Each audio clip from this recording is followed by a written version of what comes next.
ሰላም ሰላም ፋሚሊ እንዴት ናችሁ? ደህና ናችሁ ወይ? ሁሉ ሰላም ነው? ላይክ ሰብስክራይብ በማድረግ አዳም ዩቲዩብን አበረታቱ ማለት ነው። ዛሬ ደግሞ ይዤላችሁ የመጣሁት እንትን ምንድን ነበረ ዳቦ ቆሎ በዘይት እንዴት እንደሚጠበስ ላሳያችሁ ማለት ነው። አዲስ ለሆናችሁ ግር ላላችሁ ያው አልተመቸኝም ነበረ ሳቦካ ለመቀረጽ እንደዚህ አድርጌ ከሳቱ ጋር ጠብሼ እያወጣሁት ነው ማለት ነው። እንደዚህ አድርጌ ይታያችኋል በዚህ መልኩ ማለት ነው። እና መልክ ስጠኝ እንጂ ሙያ ተጎረቤት ነው ይባላል አይደል? እና ሞክሩት ማለት ነው። ስታቦኩ ደግሞ እንትን ምንድነው ስሙ?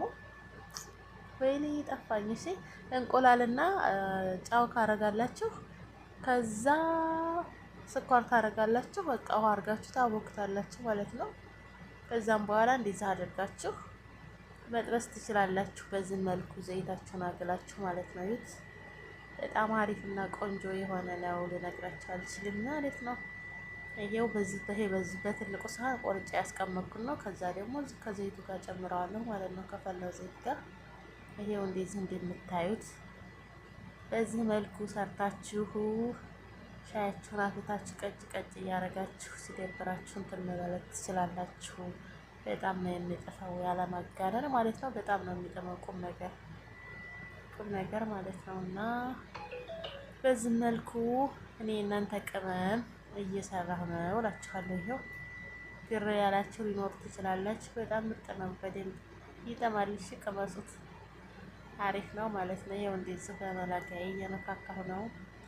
ከዛ ሲበስል ቀይ ሲሆን ታወጡታላችሁ ማለት ነው። ዘይት ምናምን እንትን አይመጥም ጭራሽ። ይሄ ደግሞ እንትን ቆርጬ ያስቀመጥኩት ነው። ያው የቅመም ነገር ስለቸኮልኩ በደንብ እንትን አላልኩትም ማለት ነው። እና በዚህ መልኩ መጠቀም ትችላላችሁ። ይሄ ደግሞ ዱቄት የነሰነስኩበት ሰሃኑ እንዳይዝ ብዬ ነው ማለት ነው። ይሄን ይመስላል እላችኋለሁ። ዛሬ ይዘን የመጣ ነው። እንዴት ነው ያያችሁት? ተቆልቶ ይሄ ቀዩ ነው ማለት ነው ያበቃው። እና በዚህ መልኩ ዛሬ ሰርተናል እላችኋለሁ። ቤተሰብ በሰላም አዲስ ሆናችሁ ላይክ ሰብስክራይብ እያደረጋችሁ አበረታቱ። ይመስላል የሚያምር ዳቦ ቆሎ ሰርቻለሁ ዛሬ ማለት ነው። በጣም ቆንጆ ነው። ዘገብኩት። በጣም አሪፍ የሆነ ነው እና